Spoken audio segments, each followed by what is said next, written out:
ভবিষ্যতে কৃষ্ণ কল্যাণীকে মন্ত্রী হিসেবে দেখতে চান বৃহন্নলা সমাজ। বৃহন্নলা সম্প্রদায়ের বড় সমর্থন এবার রায়গঞ্জের তৃণমূল প্রার্থী কৃষ্ণ কল্যাণীর ঝুলিতে।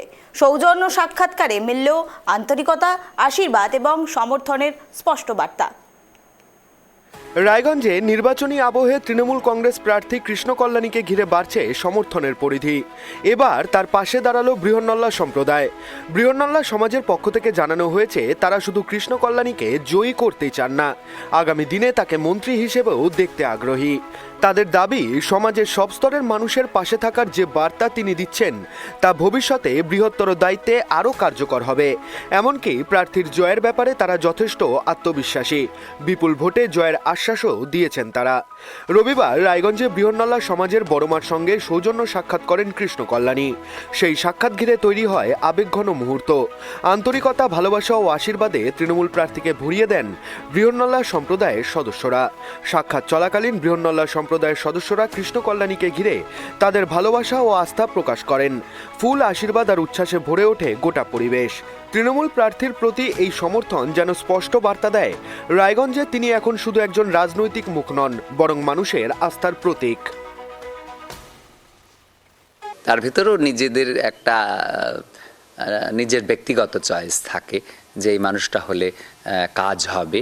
আমি তো মনে করি শুধু রায়গঞ্জ নয়, যদি এই দল ক্ষমতায় যায়, আগামী দিনে মমতা ব্যানার্জির দল, সর্বভারতীয় তৃণমূল কংগ্রেস, তাহলে পরে হয়তো কৃষ্ণ কল্যাণী বিপুল ভোটে যদি জয়যুক্ত করেন রায়গঞ্জের মানুষরা, আমি তো সবাইকে বলবো, বিশেষ করে আমাদের পৌরসভা এরিয়ার মানুষদেরকে, সমস্ত কাউন্সিলরদেরকে বলবো তারা যেন কৃষ্ণ কল্যাণীর হাত মজবুত করেন।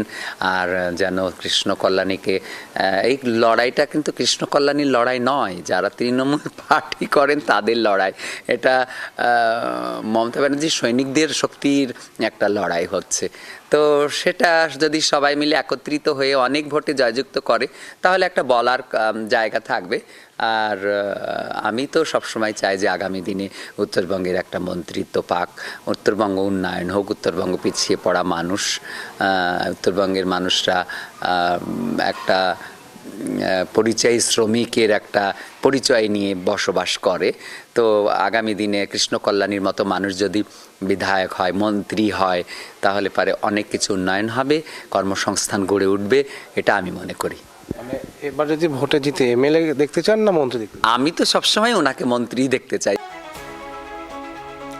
এই প্রসঙ্গে কৃষ্ণ কল্যাণী জানিয়েছেন, এই সাক্ষাৎ শুধুমাত্র সৌজন্য বিনিময় নয়, এটি মানবিকতার এক গুরুত্বপূর্ণ প্রতিফলন।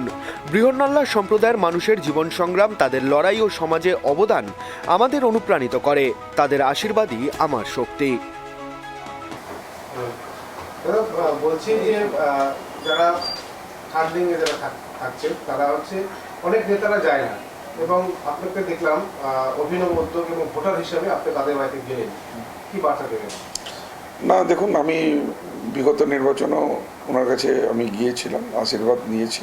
হ্যাঁ, আর ভাবে নেন, সোনা পিসির সাথে আমার বাড়ির সম্পর্ক আছে।